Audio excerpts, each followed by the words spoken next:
Angola is actually trying to give out his points, then it really matters how Africans are actually misinformed about the people of Black Americans.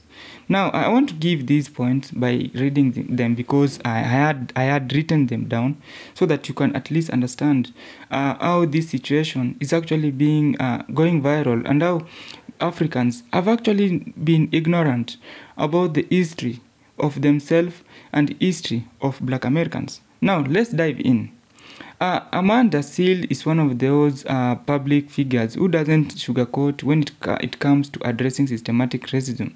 Now, when she schooled Mr. Angola, what she really did was highlighting how people often minimize or dismiss the reality of racism in America, especially systematic racism that Black Americans face daily.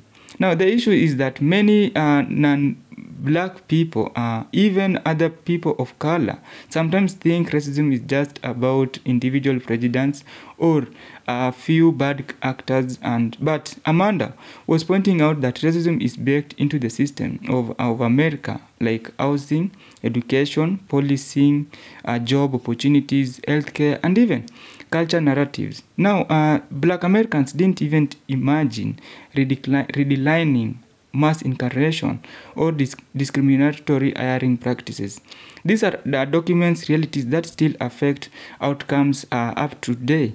Now, supporting Black Americans here means that recognizing that Amanda wasn't just being emotional or overly dramatic as critics might say.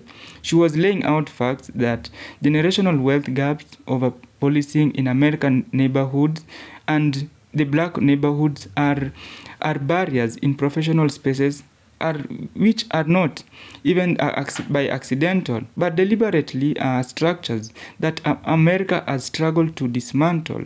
And now, our response was that to Mr. Angola was that it's very, very much important because it called out the global misunderstanding of Black struggles in America. Now, outsiders often see the land of opportunity and assume if some Black people succeed, then racism must be over. But Amanda reminded him that, and the audience, that the systematic racism doesn't disappear just because few individuals break through.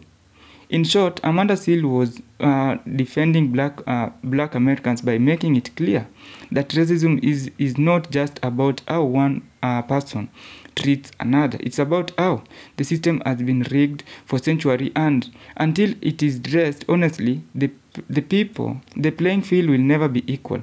Now, that's all I had for you in the video.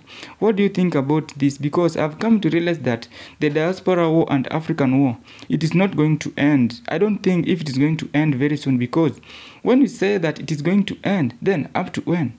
Up to when is this thing going to end? So we need to stop these issues of fighting against one another. We need to stop fighting. We need to stop misunderstanding other people's culture and even the history of how they were brought. Remember, these are Black people who have faced racism for over 400 years. They have known how the system has actually been mistreating them.